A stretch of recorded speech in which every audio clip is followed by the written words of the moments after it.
Now we're going to focus on the human body defense systems. The first general form of defense is going to be mechanical defense, and that's going to identify a couple different systems of the body, such as the skin, which is the first line of defense. And that's going to be part of the integumentary system, but the skin will protect the internal parts of the body. We have saliva, mucus, saliva in the mouth, mucus that's going to be secreted in the nose, in the throat, in a lot of the soft organs. The mucus is mainly used to trap disease particles, viruses, and bacteria. You have cilia in the lungs that move to try and get phlegm or dead tissue up and out. Then you end up coughing that out. A lot of smokers who quit smoking, basically the cilia in their lungs will push up a lot of dead tissue or mucus up and out of their body, and then they'll cough it up. The tears, which will be secreted, and we'll talk about them later, to flush out foreign invaders in the eye. Now, waste elimination, sweating, urination, is a form of defense, not just body regulation.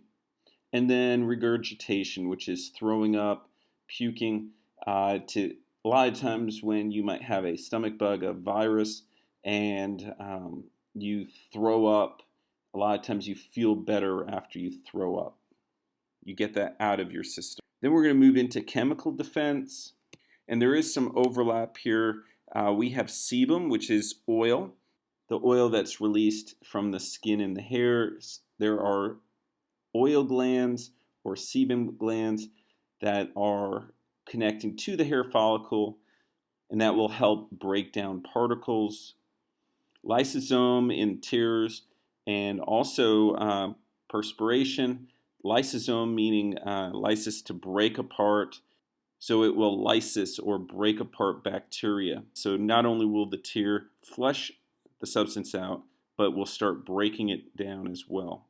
Then we have gastric juice, which is mainly hydrochloric acid and pepsin, which breaks apart proteins, amino acids, but that will also attack and break down some bacteria that may have a basic cell wall or protein covering. Then we're going to talk about basic antimicrobials. Anti meaning against, microbe is a small microscopic foreign invader or disease-causing agent.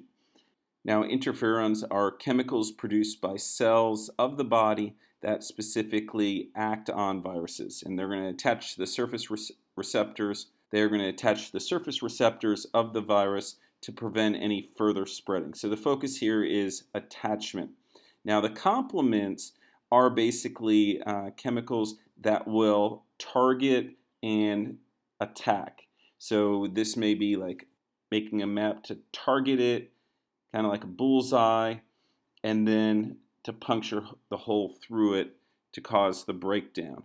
And there's 9 types. There's C1 through C9, and C1 through 4 are like darts that actually punch the hole. This is the cytolysis, the breaking down of the cell. And then 5 through 9 makes that mark, tells you where to hit it. So first you have to have 5 through 9, which makes that mark, and then you have 1 through 4, which punch the hole. So we have interferons, which are the chemicals that attach to the surface. Then you have complements, which are a series of chemicals that have a basic job to do. So we have the marking, and then we have the hit. Then we have phagocytosis. Remember, phage or phag referring to engulfing, breaking down, cyte referring to cell. So this is like a cell breakdown or cell eating, a consumption of the foreign invader. And that's mainly going to be done by white blood cells. Now, there's a couple different white blood cells. There's monocytes, neutrophils, and macrophages. And when you go to high school or college anatomy, you'll actually get into more detail. There's a lot more that basically these white blood cells are going to be classified into. Now, monocytes are a type of lymphocyte, a type of white blood cell that's made in the bone marrow. Monocytes, when they move from the blood and they move into the tissues, they will become macrophages. Now, a macrophage, which is at the bottom, basically this is more of a lymphocyte that's going to target the infection later on in the response. Now, neutrophils are in the blood, and they're going to be the first immune cells to respond to an infection. Now let's specifically talk about the immune system. The immune system is a system which is a network of cells and tissues and proteins that defend the body against infection and disease. And we primarily think of just white blood cells, but that's not the case. We have tonsils, we have the thymus, we have lymph nodes. We even have the appendix, spleen, and bone marrow. Now the Peyer's patches, those are basically in the small intestine. As you can see, there's a couple of the cells that we did talk about, the monocyte, the macrophage, the neutrophil, and there's a lot more that we're going to actually be probably covering if you were in an anatomy class. We are going to touch base on T and B cells a little bit later on in this video. Now make sure you know the difference between innate and acquired immunity. Innate immunity is referring to the immunity you have in your genes that has been passed on from your parents to you. Now, innate immunity is not going to involve the production of antibodies or immunity of the cell. So basically, you're just going to have what were passed down from your parents. Now, acquired immunity is when you're exposed to the sickness and then your immune system grows stronger. This is going to be where you're going to have the production of the antibodies, the making of it on a cellular immunity level. Let's take a look at some types of acquired immunity. There's natural acquired active immunity, which is an exposure to antigens due to infection. So once you get the disease, you won't get it again. It's a long-term immunity. Then there's natural acquired passive. So again, it's natural, you acquire it, but in this case, it is passive. So this is going to be a transfer of antibodies from the mother to the baby through the bloodstream, through the placenta or the mother's milk. So the baby did not receive the sickness, but it received the antibodies passively from the mother. Then we have artificial acquired active immunity. Now it's not natural, but it's artificial and it is active. So this is going to be happening through an artificial means like a vaccine, an injection of the weakened virus into the body. And now we're going to end with artificial passive acquired immunity, which is the acquiring of antibodies directly by an injection. So the focus here is the injection is going to have the antibodies, not the antigen, not the weakened virus, okay? But we're going to put the antibodies that protects you against the antigen or the disease directly in your body. So let's just talk about these again. Natural active, you get sick, you get the infection, and then you get the disease. Once you get that disease, hopefully you won't get it again. So if someone, or maybe they get COVID, one of the types of COVID, or maybe chickenpox, they won't get it again. They have a long-term immunity. Natural active passive is passed on. Natural acquired passive is passed on from the mother.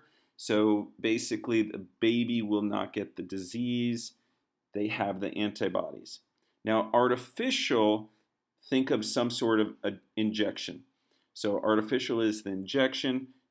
Artificial active is where you get a vaccine of the antigen, the weakened virus, and then your body is able to piece together an antibody and your body is able to fight against that new virus that comes in because it was able to code the weakened virus. But artificial passive is a straight injection, not of the virus, but of the antibodies or white blood cells that have the antibodies to protect and receive the immunity. Now there's B and T cells, as we saw on that one page of all the white blood cells. B cells basically mature in the bone marrow, while T cells, think of T thymus, it's going to develop in the thymus gland. B cells are going to secrete antibodies to fight against the disease, while T cells are going to develop cytokines, which are going to attack or target the antigen. Now, there's different antigen receptors, but one thing that I do want you to know is where they're found, where they're made, produced. The B cells are going to be found mainly in the spleen, while the T cells are going to be found in the blood and lymph nodes. B cells are going to target bacteria and viruses, while T cells are going to focus on infected, damaged cells or tumor cells. And both of them will have a memory against what it has been attacking. Now there's three types of T cells. There's the helper T cell, the killer T cell, and then the memory T cell. Now the helper T cells are basically what they say they are in the word. They help out. So basically when activated, they're going to stimulate the B cells. They're going to allow the B cells to produce specific antibodies to destroy the antigen, the foreign invader. So they're going to help out the B cells, get the B cells to do their job.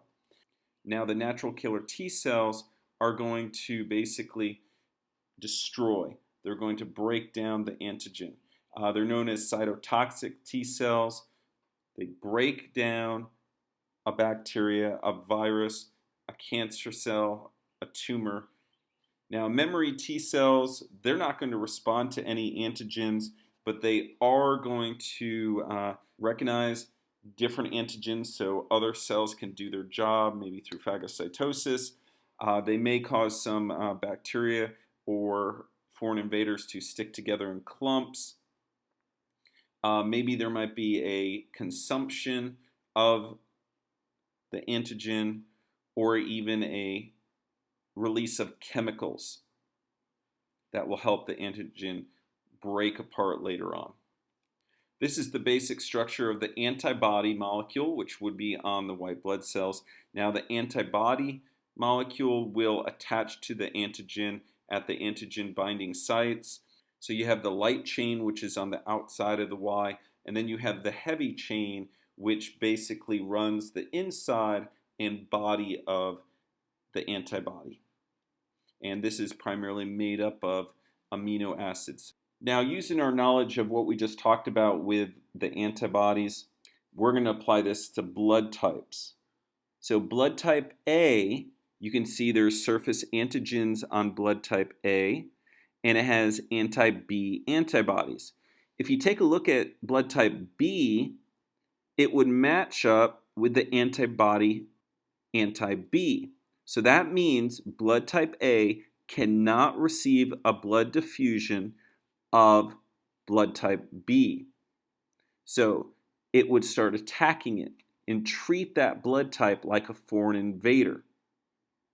If you put blood type A in blood type B, it has anti-A antibodies, and then it would go ahead and treat blood type A as a foreign invader. Now you have blood type A and B. Now the focus here is it neither has anti-A or anti-B antibodies. It is called the universal receiver. So blood type A and blood type B can receive A blood or B blood. Now blood type O is called the universal donor. We can put blood type O inside A, B, or AB, but as you can see the red blood cell, there are no surface antigens. So it will not be attacked. But here's the problem. It is the universal donor, but it is not the universal receiver. That's going to be blood type AB. AB can receive A, B, O, and AB. Now, let's go back to blood type O. You can see it has anti-A and anti-B antibodies. So it cannot receive blood type A, blood type B, or blood type AB. Not only dealing with blood types, there's something called the Rh factor. You may have heard about if you are blood type A positive or blood type A negative. The Rh factor is referring to the negative and positive. What we have here is an illustration in which can become very dangerous. Now, in the first pregnancy, we have the mother is Rh negative. Now, the baby receives an Rh positive from the father. And so the baby is Rh positive. Because it's hooked to the mother through the placenta, the blood vessels, some Rh negative, some Rh positive red blood cells will pass into the mother's immune system, pass into the mother's blood circulatory system. It will leak through. Now remember, the mother's body is Rh negative. So any Rh positive will be a danger or be sensed as a foreign invader. So after the baby is born, the mother's body creates antibodies against any of the Rh positive.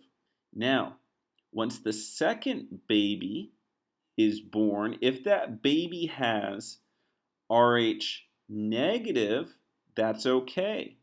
But if the baby has an Rh positive, the mother already has antibodies to fight against it. Basically, it'll go in the bloodstream and attack the baby as a foreign invader. Now let's focus on the lymphatic system. The lymphatic system is basically a network of vessels and tubes that run throughout the body. They are going to act like a gutter system. They release a clear fluid called lymph, and that clear fluid consists of white blood cells. And as it drains from the body tissue, it's going to be then sent back to the blood and then sent to the lymph nodes. The lymph nodes collect that, and basically it will try to expel any infections, disease, dead white blood cells, bacteria, and when your lymph nodes become infected, swollen, where you have to have them removed, that's because all that bacteria, all those dead white blood cells are building up so much in the white blood cells, and then you keep getting sick in the lymph nodes, and then you keep getting sick. Now, the function of the lymph, that clear liquid, is to transport those foreign particles, those dangerous particles, to the lymph nodes. And the lymph nodes are small bean-shaped structures that filter, so it acts as a filtering system. Mainly, you have them in your neck, in your armpits, along your inside thighs of your legs. Now let's move to the integumentary system. When you think of the integumentary system, the biggest one would be the skin. That's the most common, that's the one people recognize. But it's not just the skin, it's hair, nails, and exocrine glands. Now, exocrine glands, exo meaning exit, coming out. So this is a secretion. These glands secrete things out of it. So this is going to be sweat, tears, oil, saliva, milk, digestive juices. But let's take a look at the nail of the finger. You can see the lunula, or in this case it's spelled lunule, but it's commonly seen as lunula. That little structure is not the cuticle. The cuticle is the little flap between the skin and the nail. So the little crescent-shaped structure is the lunula. Now remember, lunar means moon. That's where you get the crescent shape. You have the free edge of the nail that comes above your nail. You have the body of the nail, the lunula, and the cuticle. Let's take a look at the skin. We kind of looked at this a little bit before with pressure receptors, but what we're going to focus on are sweat glands, sebaceous or oil glands. You can see that in the picture. So let's take a look at these exocrine glands. Remember, exocrine meaning excreting them out. Another name for an oil gland is a sebaceous gland, and that's going to be hooked to the hair fiber that's secreting the oil. Now we have two types of sweat glands, the eccrine sweat glands and the apocrine sweat glands. The eccrine sweat glands basically are throughout your whole body. This is going to be not associated with the hair follicle, This is going to be more for thermoregulation. This is going to cool your body down. This is a secretion that is mainly water and some salt, but this is going to be more of an odorless sweat gland. The apocrine sweat gland is associated with the hair follicle. You can see that it's more of a greenish color in the picture. This is going to give more of an odor. This is going to be found in your armpits, wherever you have a lot of hair, where you're secreting sweat coming from the hair follicle. So we're going to have more odor in that spot there. Now let's move into the lacrimal gland, which is commonly known as the tear gland. You can see the lacrimal gland is actually where the tears are coming out of the body into the eye, is actually above the eye. So that tear is going to come down. Remember, tears will have enzymes to break down foreign invaders, but it will also flush things out. But then in the corner of your eye, you have the lacrimal duct. That is actually a collection. Okay, it will collect any of the extra fluid that doesn't come out of your eye, and it will drain into your nose.